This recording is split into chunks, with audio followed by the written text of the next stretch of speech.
Hello, good afternoon, and welcome to today's town hall meeting, the capital of nonprofits, elevating our community and its economy. We're just waiting for everyone to trickle in. My name is Tramel Gomes, president of Gomes Media Strategies, a media relations firm right here in Florida's capital city. We're thankful and appreciative of everyone being able to come and join and sit with us on this afternoon to just learn and have a meaningful conversation about the breakthroughs that are happening in the nonprofit sector. Very shortly, we're going to get results from a survey that we're going to just give us an overview of all the great things that the nonprofit is doing for our region here in the Big Bend. So again, everyone continue to trickle in. Welcome. This is the Town Hall, the capital of nonprofits, elevating our community and its economy. So we're looking forward to getting started very shortly.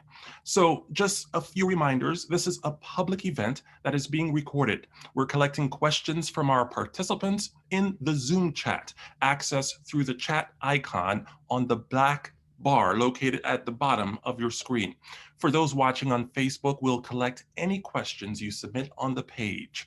So again, thank you for joining us to this town hall, the capital of nonprofits, elevating our community and its economy. My name is Tramel Gomes, president of Gomes Media Strategies, and I'm pleased to have you all here for this wonderful event. So going on, we have a few nonprofit leaders partnered on this project. They include Amber Tynan, Executive Director of the United Partners in Human Services, and Kathleen Spihar, Executive Director of COCA, the Council on Cultural Arts, who will share a few thoughts and get us started. Oh, thank you so much, Tramel. We're just so thrilled that you're moderating today's important conversation. So the survey data you'll hear today grew from the nonprofit cross-sector engagement that started 8 months ago. Through virtual town halls and forums, we've discovered new ways to collaborate and become curious about our community's perspective on nonprofits. Our deep gratitude to Sachs Media, who generously partnered with us to create and administer the survey and sponsor this town hall. So together we assembled a dynamic ensemble of thought leaders to engage with today. All right. Thank you very much. Again, just a few reminders. This is a public event that is being recorded. We're collecting questions from our participants in the Zoom chat, access through the chat icon on the black bar located at the bottom of your screen. For those watching on Facebook, we'll collect any questions you submit on the page. So just an overview. Now it is my pleasure to introduce today's special guest, Karen Cyphers, partner and vice president of research at Sachs Media, to walk us through the survey results. Ms. Cyphers. Thank you so much, Tramel. It's been wonderful to work on this project with all of you. I've definitely learned quite a bit from it myself. I'm going to share my screen here so you can see some graphics as we walk through the results.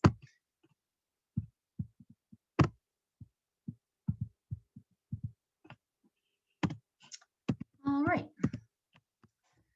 All right, so just a little overview of how we conducted this survey. We took a random sample from the voter file from voters living in 6 Big Bend counties. The majority of those live here in Leon County. About 600 of our respondents are from Leon County, but there's also 360 respondents who live in Jefferson, Gadsden, Franklin, Liberty, and Wakulla. The survey ran from December 17th to December 31st of 2020. I'm happy after the presentation via email or any other format to answer technical questions about how the survey was conducted. So first, we wanted to know what types of organizations people in our community understand to be nonprofits.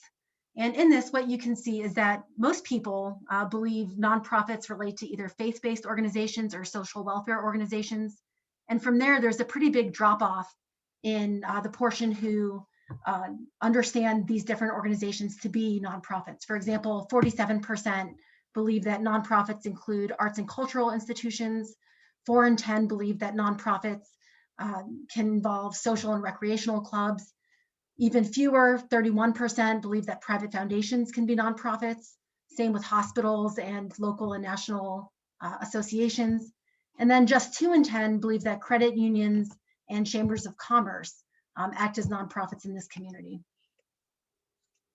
I should note that overall awareness of what constitutes a nonprofit is a bit greater with age. So the cohort of voters between the ages of 18 and 34 show overall the least awareness of what constitutes or what can be a nonprofit in this community. So then we wanted to figure out what types of services people believe are offered by nonprofits locally.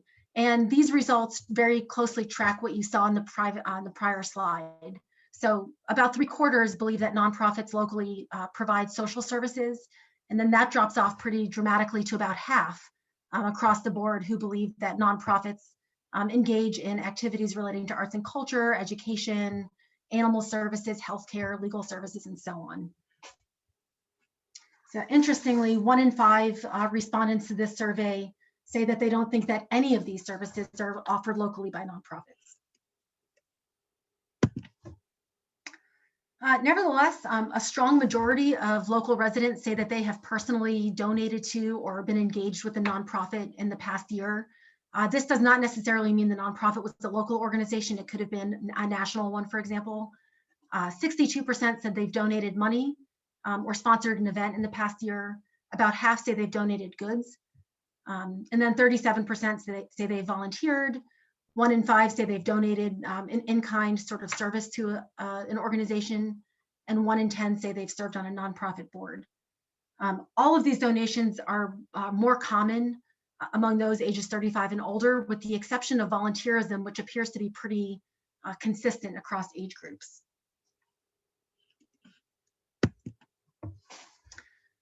Despite a pretty strong portion of people engaging with nonprofits in one way or another, just 1 in 3 said that they or their family has personally benefited from a nonprofit service.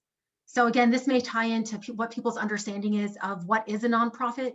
So there may be many who, with greater awareness, would understand the role that these organizations have maybe played in their lives. But as far as baseline understanding, just 1 in 3 feel like they've used or benefited from a nonprofit service.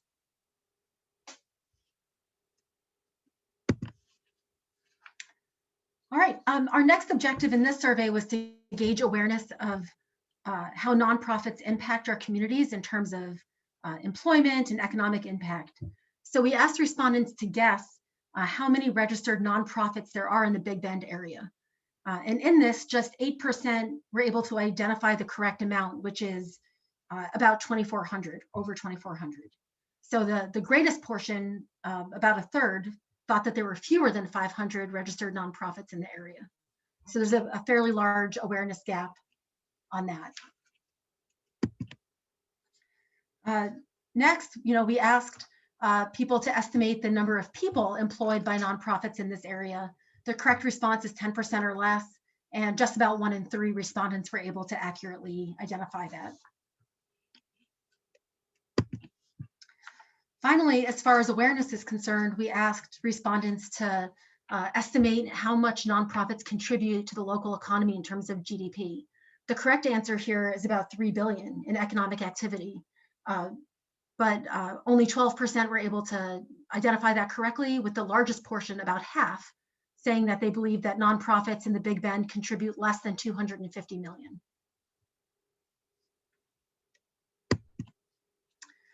We did then provide all respondents with a statement explaining that the impact to the GDP in the Big Bend area is about 25% of our economic activity. And when told that information, pretty much everybody either felt more favorably about the role of nonprofits or stayed the same. Very few people, only 6%, felt less favorably about nonprofits after hearing that information. And then this may be the most revealing of all of the slides.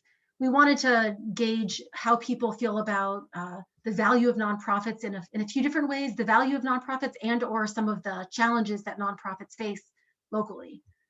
So as you can see here, the majority of people, about 2/3, agree that nonprofits play a vital role in providing services to this community and that they're filling a gap that for-profit businesses do not provide. So that is uplifting to see that level of agreement about value overall. The next greatest portion of people, which is about 58%, said that nonprofit leaders provide valuable insights to community leaders if they're given a seat at the table with decision makers. And very closely to that, 56% agree that strong and well-resourced nonprofits, when connecting with decision makers, can really influence their communities and catalyze growth and opportunity. So from there, far fewer respondents, 44%, have the opinion that there needs to be more oversight and accountability of taxpayer funds when it comes to nonprofits. Interestingly, this is very close in percent to the portion who feels that local government should be providing more funding to nonprofits at 39%. So there is some overlap between the populations who feel each of those things, and they may not be, they're not mutually exclusive. In other words, it seems a fair number of people feel like local government should be providing more funding, but also at the same time, more oversight. Finally, the smallest portion, about 1 in 5, hold the belief that nonprofits mean well, but that they're generally unsuccessful in making a difference with the funds that they raise. I think from a data perspective, these findings suggest that there's a very big opportunity for raising awareness in our community about the role of nonprofits and what they do, what types of services nonprofits offer, the economic impact on our local economy, and the types of contributions that people involved in the nonprofit sector can make when they're included in high-level decision-making. So with that said, I look forward to hearing from all of our panelists about these and other insights. Thank you all. Thank you so much, Ms. Cyphers. Wow, great takeaways from what you just provided there. It's important to see that, you know, many people who see nonprofits as charities and churches, but don't realize that nonprofits also include hospitals, trade associations, credit unions, et cetera. So, wow. I'm blown away by what you just presented with us, and would like to once again welcome those in the community to this town hall, the capital of nonprofits, elevating our community and its economy. So with that, we want to have a conversation based on the results from Ms. Cyphers. So we've assembled a team of leaders, some of our nonprofit leaders right here in the community. I mentioned them at the top: Jared Ross, President, League of Southeastern Credit Unions; Nigel Allen, President and Chief Advancement Officer, Tallahassee Memorial Healthcare Foundation; Sue Dick, President and CEO of Tallahassee Chamber of Commerce; and Felina Martin, Executive Director of the Institute of Nonprofit and Innovation Excellence, all based here in the Big Bend. So with that, we want to just have a conversation with our distinguished panelists about what we just heard. So to just kick things off, let's start with you, Mr. Jared Ross. What surprised you most about the survey results? I would say the lack of knowledge about nonprofits not just being charitable or hospital organizations. That's something, now obviously I live it every day, so I think maybe I'm a little biased to knowing that there are non and not-for-profits that go beyond the charitable organizations. But to me, it's a bit surprising, and not just in my industry, because we've done research and we know that there's a large gap in knowledge that credit unions are not-for-profit institutions, but just overall, the lack of knowledge of how many nonprofits and not-for-profits there are in our area. All right, Nigel Allen, what were your thoughts about the results? Well, I was taken a little bit with the lack of understanding of the role, the large role that not-for-profits have in our community. But again, I think I have to take into account that all of the panelists here are insiders who are very much immersed in the world of not-for-profits. So I was also intrigued by some of the differences in awareness and perception that were broken down by demographic between those who were Caucasian, African American, and Hispanic. There were some notable differences in perception and awareness that I think need to be understood better. Great point, and that drives home the point of this research is going out there and hearing from the community. What do people really think about nonprofits? Do they really even understand their functions, what they do? Sue Dick, what were your thoughts about the results overall? Well, I'm always impressed with the work that comes out of Sachs Group, and Karen, thank you. I think for us to have these conversations, it's so important that we start out with some great baseline information. And I think for me, I will echo what was said by Nigel and Jared, but also the economic activity.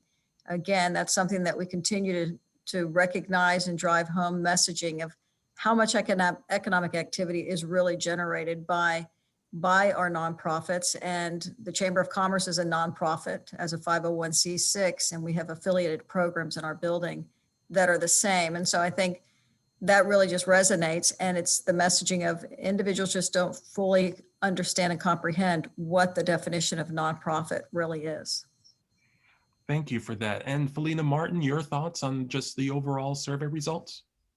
Sure. Well, there are so many to share. There's like 4 or 5 bullet points that were very surprising to me, Tramel. One of them is definitely the 68% of our residents who do not feel that they have actually personally benefited from a nonprofit. And that does go into their perception and definition of what a nonprofit is. So if you have banked at a credit union, you've gone to TMH or the hospital, you've attended Springtime Tallahassee and enjoyed some of these amazing events that we have that have really added and fit to your life culturally, then you've benefited from a nonprofit organization. So think about your symphony, the orchestra, think about all of these amazing cultural events that we have in Tallahassee, as well as your daily business that you do.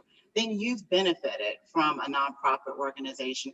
That one was really startling to me, Tramel. And then I would definitely say the perception of there being under $250 million of economic impact into our community.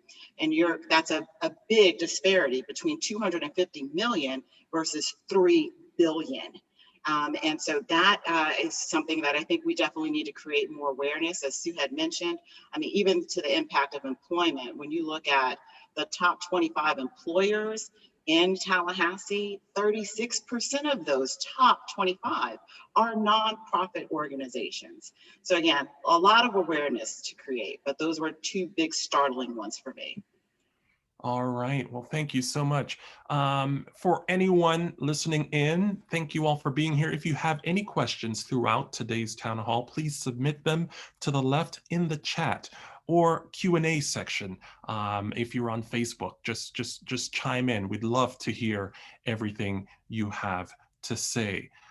So with that, Jared, as the survey showed, only 1 in 5 people know that credit unions are nonprofits. How do you recommend your credit union members message around their nonprofit status? I think it's important to talk about what the benefits are for the members of credit unions by the institution being a not-for-profit cooperative financial institution. The biggest thing that credit unions like to talk about is because of the fact that they are not-for-profit, they're able to reinvest in their membership, in their communities, and in their institution. And I think that it's important to boil that down into a simple message and get that point across. And I think we've been doing that over the last several years, and it shows because credit union membership in the state of Florida has grown significantly. We're over about 6 million members in Florida now, with a significant portion being here in the Big Bend area. So it's about getting that message out about what that status as a nonprofit, what it does for the membership of a credit union. And that's what we tell our members all the time. And it's got to be a simple message. It can't be convoluted. You can't go into the details of tax status and things like that. Just talk about, because we are this way, we benefit you, and here's how. Thank you so much. We have a question from the Q&A section. Is there an association or agency where nonprofits can search for potential partners for collaboration? Anyone would like to take that?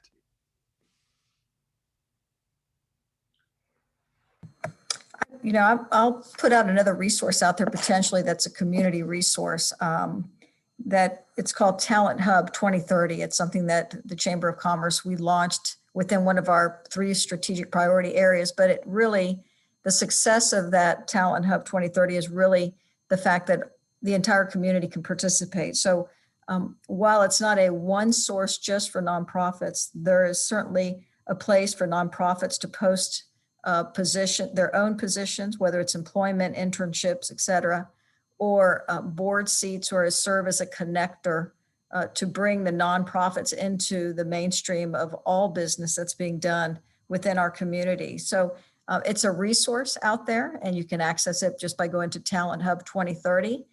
But it's a community resource that many individuals are participating in, and those on this webinar as well are already participating on. Thank you so much for that. Felina Martin, this question's for you. What do you view as the biggest challenges for the nonprofit sector this year? And then I also want to address too the same question that Sue did. I mean, there was someone who had asked about where do nonprofits go, or how can you collaborate? Well, definitely collaboration is part of any's mission for nonprofits. And we've started with this wonderful cohort between UPHS, NE, and COCA. We've started Collaborate Big Bend. It is a private page for nonprofits to specifically be able to go to that page and form those relationships, to be able to have that dialogue of how you can work with another nonprofit.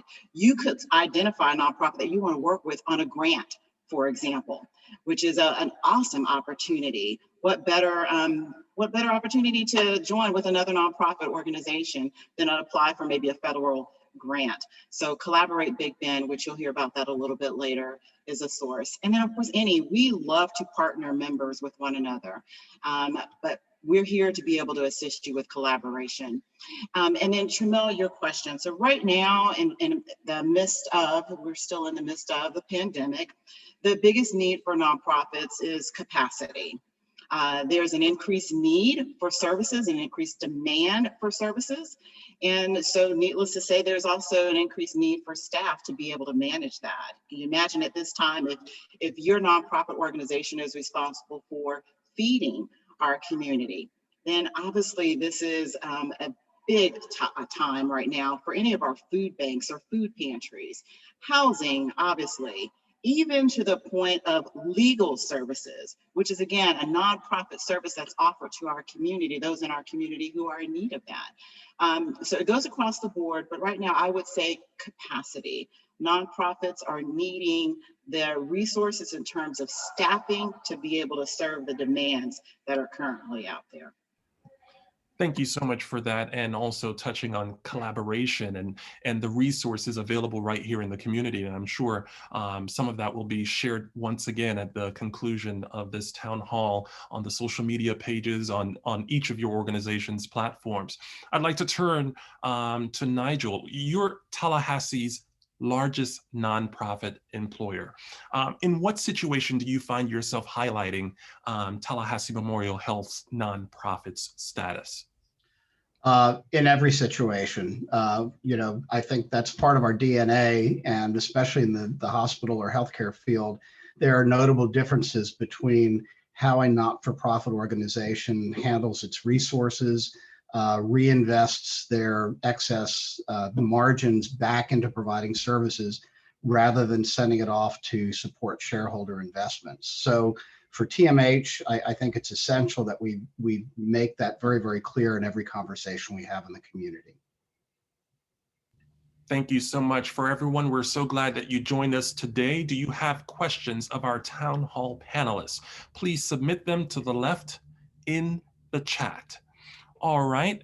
Jared, we also saw a few people know that trade associations are nonprofits. So you essentially run a nonprofit for nonprofits.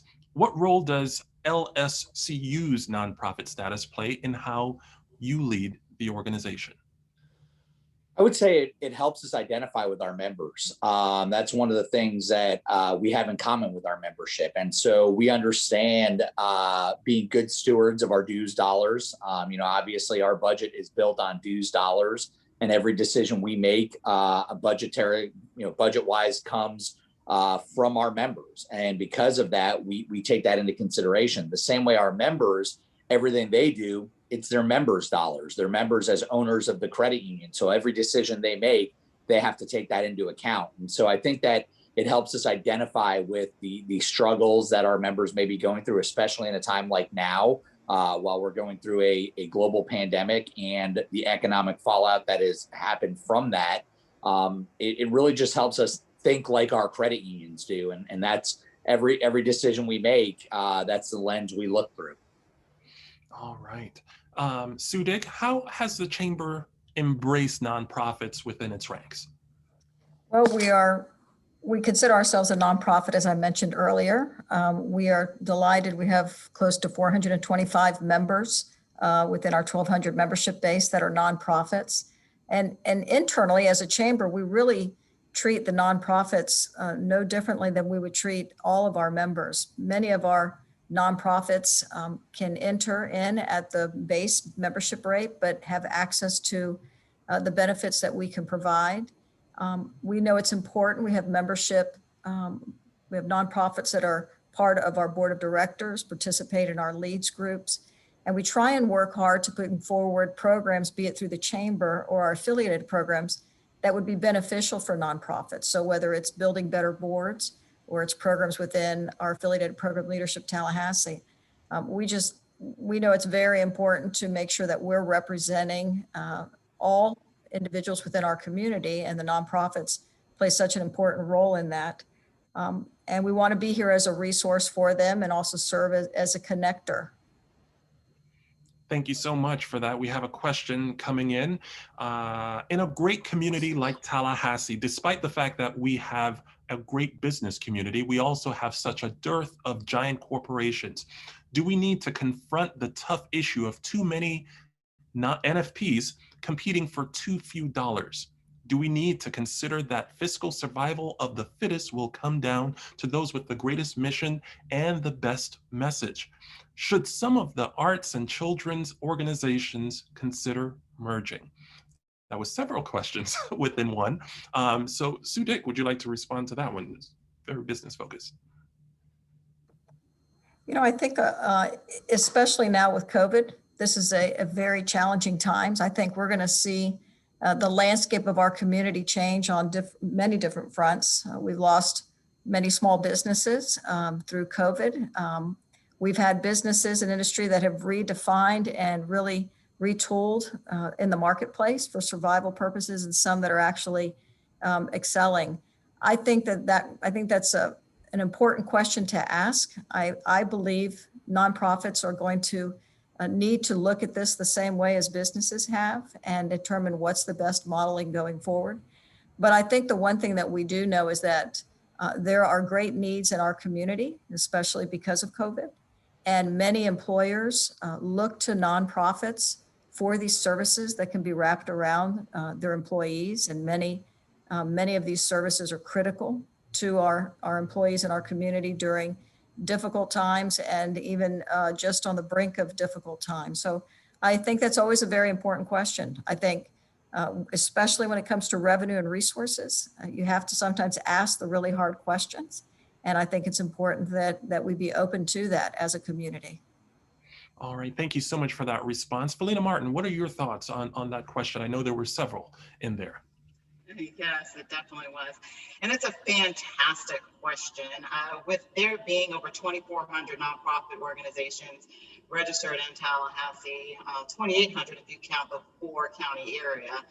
Yes, some people see it as competing for dollars within the nonprofit sector, competing for dollars with a very limited corporate base that's here. So from any's perspective, what we try to teach nonprofits is to diversify your revenue streams. The nonprofits that are struggling the most right now were the ones who were heavily dependent on special events to hit that revenue line.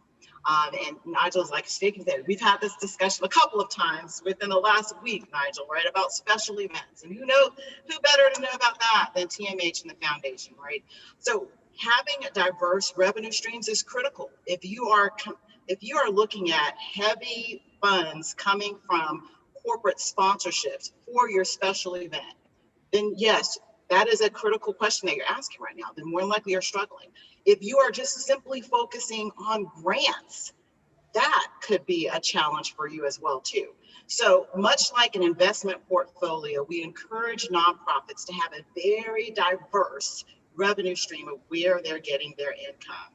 And that includes going beyond grants and sponsorships and special events and looking more into major gifts, looking into endowments, really expanding. If you need some help with how to diversify that, again, that's what NE is here for. We can help you with diversifying those revenue streams. But that is a critical thing, to not just look at our businesses with the hand out. And we want to dispel that perception that it's nonprofit communities always having their hand out to corporate. But again, when you are very diverse where your revenue is coming from, it will make you a more sustainable organization.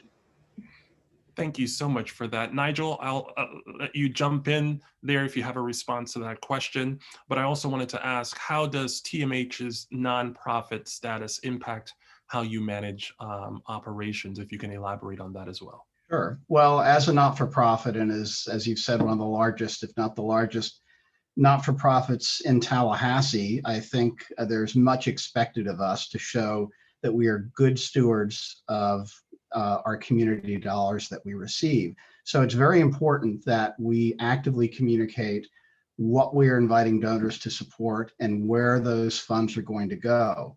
And, you know, I have a couple of favorite sayings some have heard me repeat ad nauseum, but perhaps the favorite one I have as it pertains to fundraising for not-for-profits is that if there are no problems to solve, donors have nothing to do.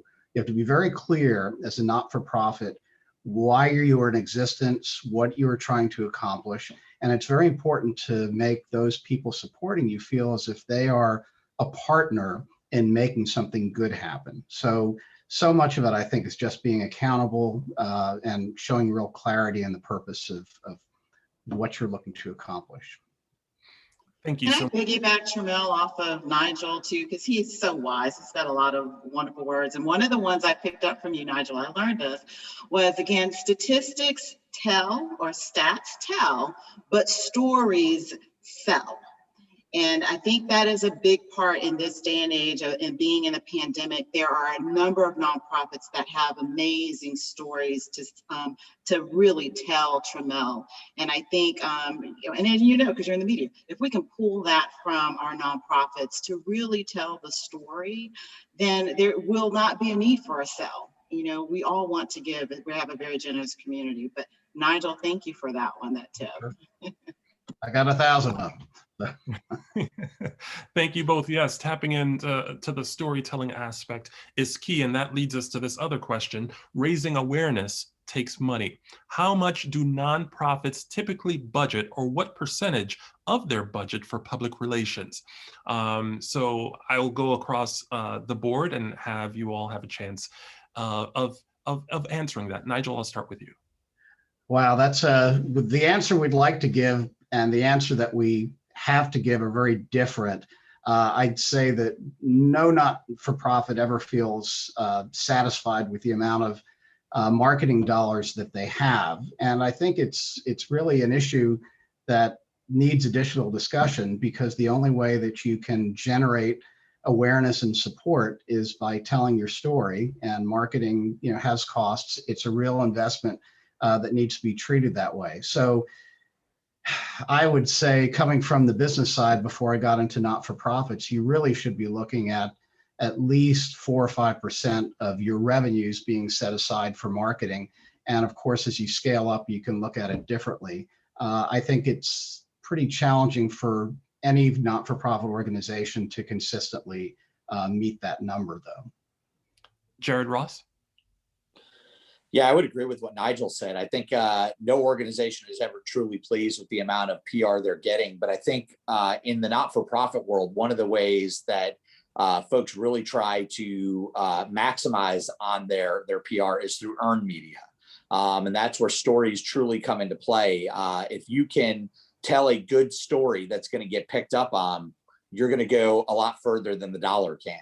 And we saw that during the pandemic. Our credit unions pulled together and they worked together to build a program where we gave back to the community financially. It's not like we donated money. We convinced credit unions to go and spend money locally. And by doing that, we made over $1 million impact in local communities in the states that we serve. we got a lot of earned media about that for credit unions, and that's the type of way you can really maximize the dollars that are spent. So while I can't give you a percentage that each credit union spends or we even spend on PR, because that's going to vary depending on the situation, the size of the organization, and who they're going after. Earned media really is the best way to stretch that dollar. Sue Dick, what are your thoughts? So I'll add maybe a different perspective. I completely agree on the earned media, and then the percentage is just never enough. Being mission focused and communicating that and utilizing your boards of directors and those that are in partnership with you has the ability to advance your public relations efforts, especially if you're fortunate enough to have board members that are engaged. And I think I nod back to a great program that's put forward by Leadership Tallahassee called Building Better Boards. It really is. There's a model there. You want a strong board because that's an extension of your efforts and your mission. So I know in the Chamber of Commerce world nationally, this actually started pre-COVID, and we were tuned into it 4 or 5 years ago, that the chambers of the future are going to need to be mission driven. No longer is it just membership based and success via networking. You have to be mission driven. You need to be a part of your community, and hopefully your boards of directors can reflect that and help in your overall public relations and marketing for your nonprofit. Thank you so much. And Felina Martin, giving you a chance to jump in on that question as well. Raising awareness takes money. How does your organization deal with this as you help other organizations? Sure. Well, we're very fortunate that we have a representative, Ryan Cohen. He is our board chair and he's with Sachs Media. So obviously to have a leader on your board who represents the PR and marketing world, it puts marketing and PR in the forefront of what we do at NE and creating awareness. So that is key. It kind of piggybacks off of what Sue is saying in terms of your board. Who's represented on your board and making sure that they understand the importance and relevance of marketing. So that's critical. The percentage, I'm like everybody else and my colleagues here, it's never enough. But you do find word of mouth as being a big component of that. But what is very interesting too that Sue had mentioned was, again, your board. The survey that was recently done and unveiled today from Karen shows that 62% of our community has donated financially to nonprofits, but yet only 10% has served on a board. There is such great opportunity for our community to be more invested in the leadership and the direction of our nonprofits. Board service is the way to do that. It gives you an opportunity to lend your expertise, your voice, and really create big impact for sustainability of that nonprofit. But that's what I would add to it. The marketing, of course, is never enough, but by far you can look at how you can expand the word of mouth and other opportunities by the leadership on your board. Indeed, thank you for that. And I can attest, being on a couple of boards here in the Big Bend region and leveraging the expertise of all those you select to serve on your board. So we have another question coming from the audience. Do you think it hurts the 501c sector status when we repeatedly exclude ourselves from the term businesses? Do you think it hurts the 501c sector when we repeatedly exclude ourselves from the term businesses? So, Jared, I'll start with you on that one. Well, I would say we're a little different. We don't necessarily exclude ourselves from the term business. While we are a 501c, we at the Trade Association are 501c6, and then our institutions are 501c1s or C14s, depending on how they're chartered. We look at ourselves as members of the business community. We get involved in the business community, whether that's through local chambers with our credit unions or through the Florida Chamber for us as an organization. We believe we have a role to play as a not-for-profit in the business community. And I think that's helped us to be involved in aspects of like what's going on with COVID relief and recovery. We were able to be part of some of the task forces that were put on either statewide or locally, to make sure that the credit union voice was heard. So I don't know that we have ever excluded ourselves from business. We are just a different type of business. All right. Thank you so much. Nigel Allen. We'll come back. Oh, there you go. I'm back. Sorry. I've struggled a little bit trying to get to the intent of the question. I think most successful not-for-profits look to partner with businesses, and a core source of financial support will come from businesses. I know that's absolutely the case for the Chamber. It's certainly the case for TMH. We rely on, the support and participation of a lot of organizations, business organizations throughout the market. So I think part of it is that not-for-profits have to be intentional in understanding that businesses represent a key area of financial support, and then make sure that we not only solicit it, but we also understand what's important to those businesses as they consider a partnership with us as well. So. Thank you so much. What would you like to ask a panelist? Please submit your questions to the left in the chat or in the Q&A section if you're coming in on other platforms. To help keep the questions flowing in, we're getting a lot here. I'd love to hear about how NPOs, nonprofit organizations, are working together to share each other's messages across on social media. What are the guidelines you use to elevate the NPO sector? A lot of questions on the PR marketing front. Felina Martin, what are your thoughts on this question?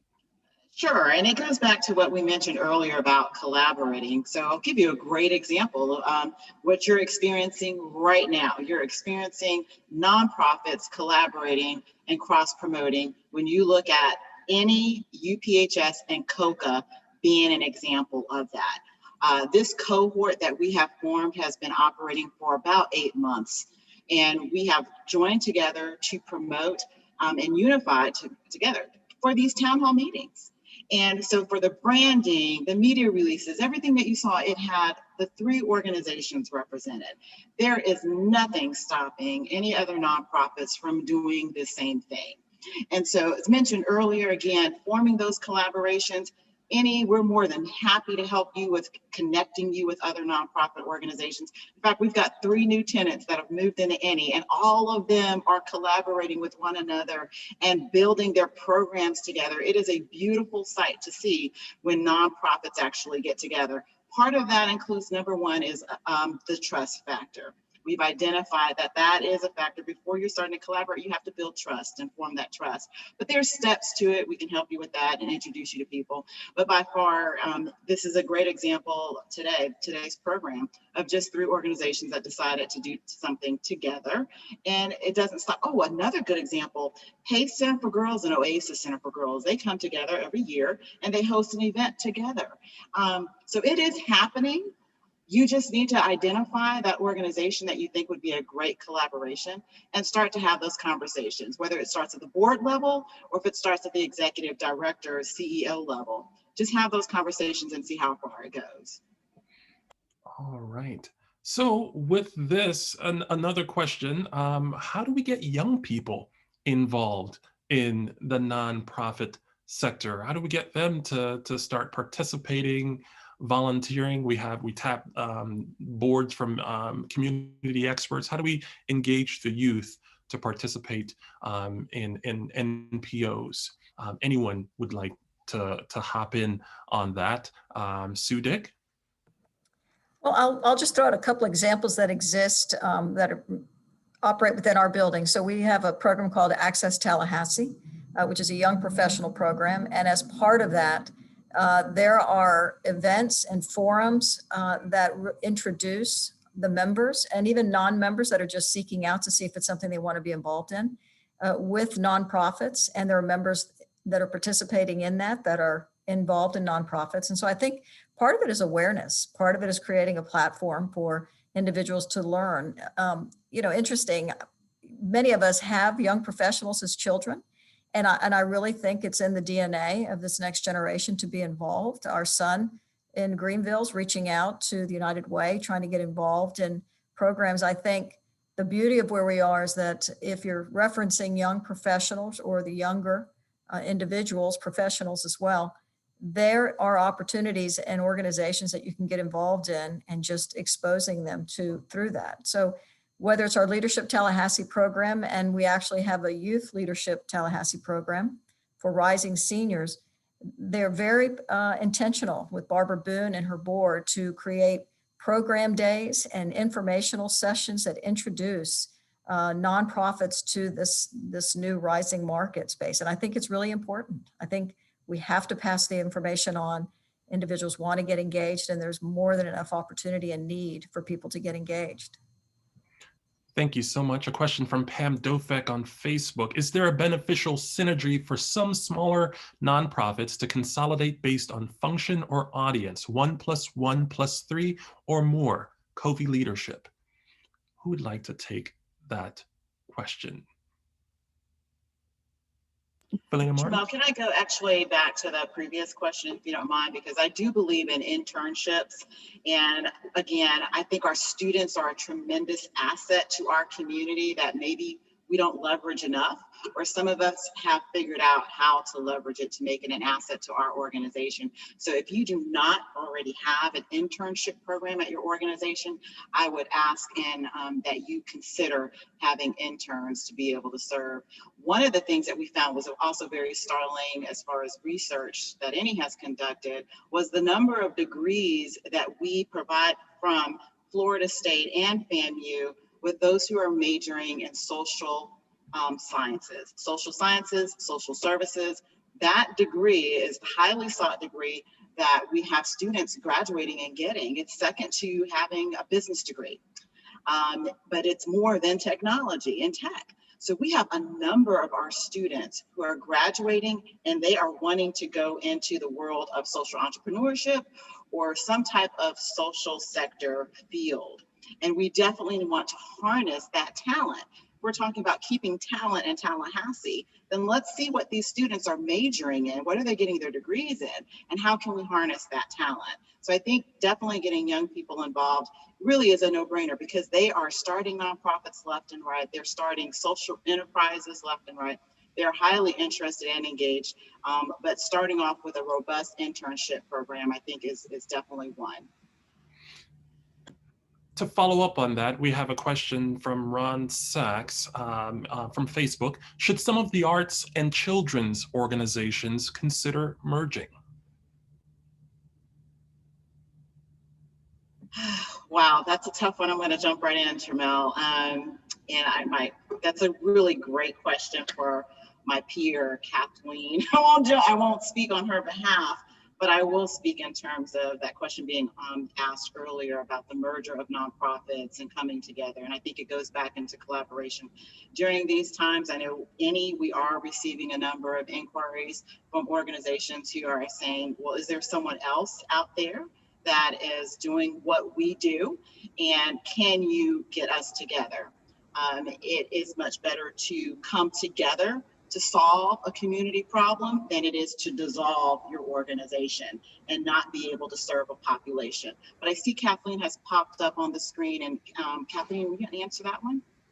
Yes, I think I have a little different viewpoint of this. As far as specific missions, when you're looking at mergers, you're talking about organizations that also have similar missions. We have a lot of different kinds of missions, even amongst the same type of arts offerings. So, whether it's visual art or theater or whatever, there's distinctly different missions. What tends to happen is the lack of capacity for all these organizations to really rise up in a way that gives them the kind of staffing. Some of that was shared earlier. So the idea of some way for these organizations to collaborate together on shared resources, so that expenses that we have that we take on as just functioning as businesses can be shared more.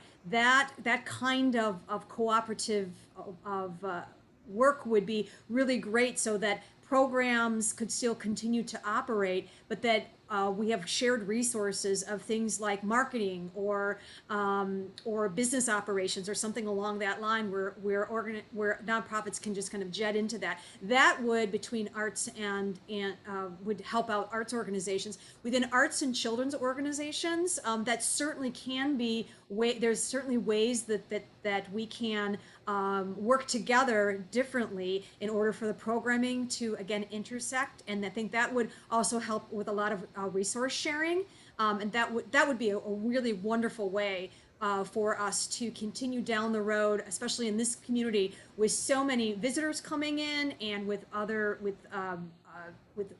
folks moving to the area, with so many universities here and educational organizations. That would definitely elevate up what the arts offerings are for our children and for our families. Thank you so much for that response. And I think that also includes, everyone's asking about, like, merging and putting missions together and so on. So I have another question, and we have about 4 more minutes of the Q&A portion before we continue on with the rest of the town hall. Specific to nonprofits being seen as businesses, my question was misunderstood from earlier. I have heard several panelists use the term businesses to refer to the for-profit sector. Don't they think it is important for the community to recognize that nonprofits are businesses? Should our industry leaders adopt the terms for-profit and nonprofit instead of businesses and nonprofits? Nigel Allen. That's a fair point. I don't know that I can give a satisfactory answer to the question. I think semantics are coming into play on this, and unfortunately, for good or bad, we've settled on different terms referencing different things. And I think there would be a challenge if we were to try to consolidate from basically 4 designations to 2. Ultimately, I think that the most important thing is for all not-for-profits to be very clear about what they're looking to accomplish in the community, and also communicate it well, so that question or that misunderstanding doesn't arise. At least that's my take on it. Thank you so much. Jared Ross, would you like to jump in there? I agree with what Nigel said. I think when you're dealing with semantics, you really get into a interesting area. As I said before, we look at ourselves as part of the business community, depending on, what we're doing and who we're working with. And honestly, when it comes down to it, whether you're a not-for-profit or a for-profit entity, you have a mission, you have a goal, you work within those missions and goals. And I mean, that's just, the way we look at it. We don't necessarily even delineate, not-for-profit or for-profit when we're working with other companies. The only time it really comes into play is sometimes on legislative issues when we're dealing with commercial banks or for-profit banks versus credit unions. That's really the only time that becomes an issue. And that's an industry food fight and a discussion for a whole nother day. All right, we have this question. Thank you so much. This question from Alice Lee Stansberry. For those who know her here in the nonprofit sector, she works a lot with many of the nonprofits. I've had the pleasure of working with her. Given the important role of nonprofits in our community, I believe they should be represented at all decision-making tables. Should we hold decision-making organizations responsible for this representation? That's a question from Alice Lee Stansberry. Who would like to take it? I'll take it. We're both like, yep, that's a really good one. And so the answer is yes. Nonprofits should have a seat at the table, we look at the community maybe in 3 or 4 pillars, depending on how you might want to address it. I know when we look at trying to eliminate or break down silos, we look at silos in government, education, business, and nonprofit. So we look at 4 of them. And anytime that there is a discussion regarding the wealth and health of our community, we do believe that nonprofits should be represented and have a seat at the table. Who the face is really doesn't matter. Long as that seat at the table is representing the entire sector and all of the interests of the sector. It's extremely important whether we're sitting on a council, a board, whatever is impacting even economically, and again, health, there should be nonprofits represented. Nigel, you wanted to mention something about that as No, well? I'll just say ditto to you. Well, that's good. Thank you so much.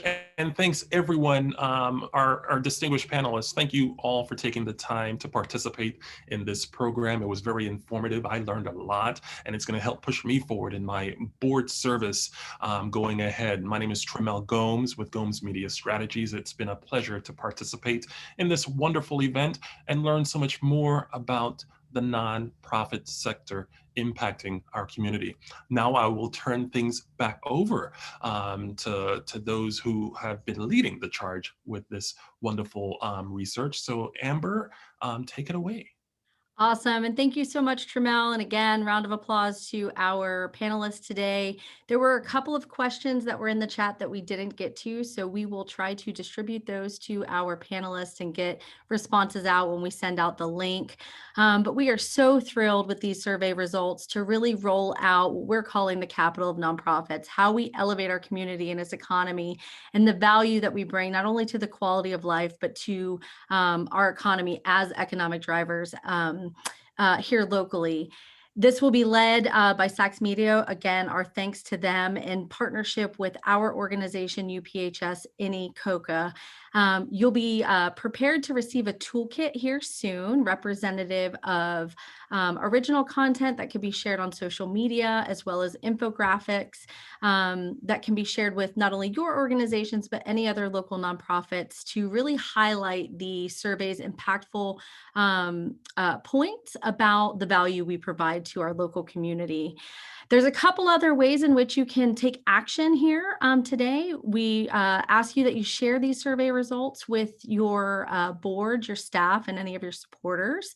They will be available following this town hall today, I think on all of our websites, but through a news release, as well as a recording of this town hall. Please feel free to share that with others that you think would be beneficial to receive it. And speaking of collaboration, our three entities, we support the Collaborate Big Bend Facebook group. So please join that. The link was included in the chat. We will also get it out to all of our participants. But it's a great way to not only coordinate efforts with other nonprofits in our community, but really find synergy and ways in which you can collaborate with one another. And make sure we have your contact information. So if you would, please put that in well, we don't have the chat enabled, so we can't do that, but we do have it if you did register. If you're online, if you'll just put it in the live share feed, that would be great. And I'm going to turn it over to Kathleen. Well, thank you so much, Amber. Thank you everyone for joining us this afternoon. Our deepest gratitude to our moderator, Tremel Gomes, panelists, Felina Martin, Jared Ross, Nigel Allen, and Sue Dick, and our sponsor and research partners, Kieran Cyphers, Ryan Cohen, Cappy Mariana, and Sachs Media. Our next town hall on diversity, equity, and inclusion in our sector is scheduled via Zoom on Thursday, May 13th as part of the United Partners in Human Services Conference. So thanks again for being with us today. We really look forward to keeping in touch during this campaign. Please stay safe, sign up for your vaccination, and have a great week.